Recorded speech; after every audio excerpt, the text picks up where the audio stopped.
روداد برصغیر history of Hindustan دوسرا حصہ۔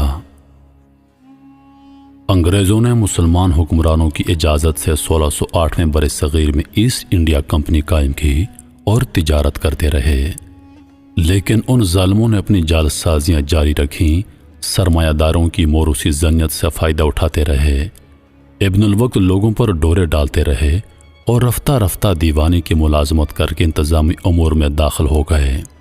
بالآخر 1765 سے 1864 تک تقریباً 100 سال میں پورے برصغیر کے بادشاہ بن بیٹھے، اور زمانے بھر کے درندہ صفت انگریز نے نظام سلطنت پر قبضہ کرتے ہی اپنے آباء و اجداد کی روایات کے عین مطابق خلافت معاہدہ کارروائیاں شروع کر دیں اور اپنی ازلی تنگ نظری میں سچے ثابت ہوئے۔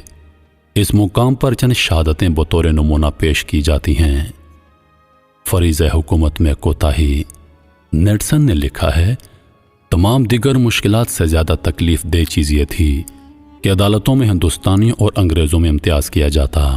جب تک کمپنی کے لوگ اس ملک میں صرف تجارت کرتے تو بوجہ غیر ملکی ہونے کے زیادہ برا نہ تھا کہ وہ اپنے ہم قوموں کی حمایت کرتے، مگر ملک کا حکم بن جانے کے بعد یہ لازم تھا کہ پچھلے حکمرانوں کی طرح انصاف کرنے میں قطعی غیر جانبدار رہتے، لیکن انہوں نے ایسا نہیں کیا، اور نہ صرف اہل ہند اور اہل یورپ میں بلکہ دیسی عیسائیوں اور دوسرے مذاہب والے ہندوستانیوں کے درمیان بھی امتیاز کیا۔ سر جان شور 1833 میں انگریزی قانون اور نظام پر بحث کرتے ہوئے کہتا ہے، ہر وہ عہدہ عزت اور منصب جس کو قبول کرنے کے لیے ادنا سے ادنا انگریز کو آمادہ کیا جا سکتا ہے، ہندوستانیوں کے لیے بند کر دیا گیا۔ لارڈ کارنوالیس نے ایسی اسکیم بندوبست اراضی کی بنائی کہ تمام عملہ پرانے نظام کا درہم بھرم ہو گیا۔ ہندوستانی حکومت کے ارکان روٹی کے محتاج ہو گئے اور تمام طاقت یورپین لوگوں کے ہاتھوں میں چلی گئی۔ ملک کی صنعت و تجارت کو فنا کے گھاٹ اتار دیا اور اس کی جگہ یورپین تجارت اور دستکاری کو ٹھونس دیا گیا۔ جو ہندوستانی تجارت اور دستکاری سے بسر اوقات کرتے وہ فاقوں میں مبتلا ہو گئے۔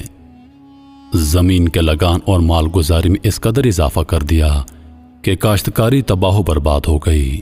وصولی لگان، قرضہ اور سود کے لیے ایسے قوانین بنائے اور نافذ کر دیے گئے کہ کاشتکار اور زمیندار اپنے ذاتی سرمایوں، گھر کے زیورات، کاشتکاری کے آلات اور جانوروں کو فروخت کرنے اور جائیدادوں کو رہن رکھنے اور بیچ ڈالنے کے لیے مجبور ہو گئے۔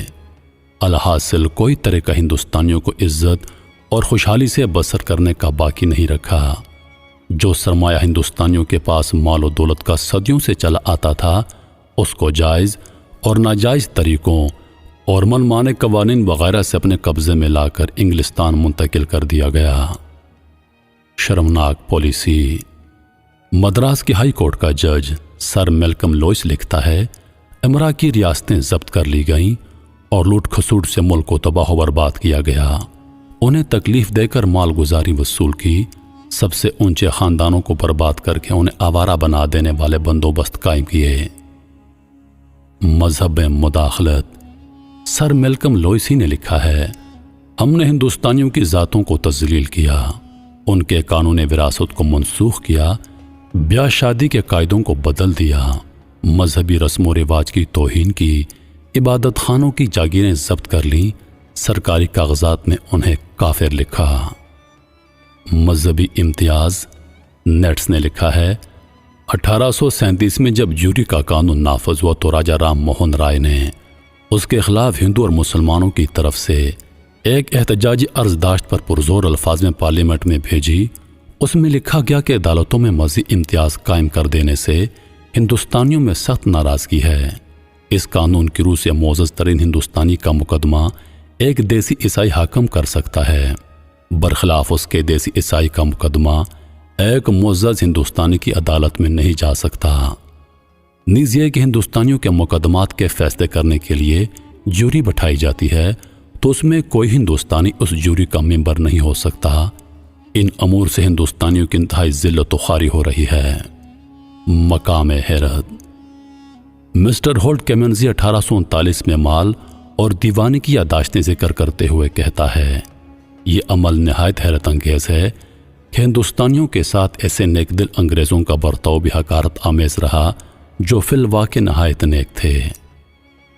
درندگی، ہندوستانی شرفا جو بڑی عزت کی نظر سے دیکھے جاتے تھے گرفتار کر کے کولکتہ بھیجے گئے اور قید خانوں میں بند کر دیے گئے۔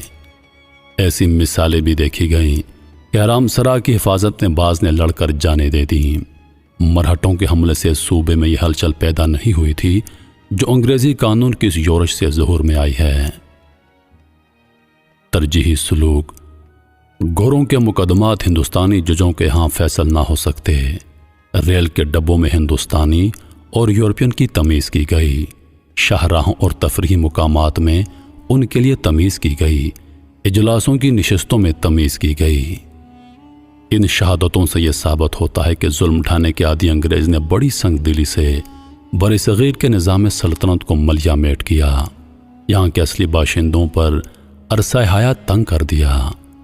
امن سے معمور سماج کو افتراق و انتشار، بے چینی اور پریشانی میں بدلنے کے لیے کوئی کسر نہیں چھوڑی، اور خاص طور پر مسلمانوں کی سماجی حالت تو اس قدر پست کر دی تھی کہ اس کے تصور سے ہی کلیجہ منہ کو آتا ہے۔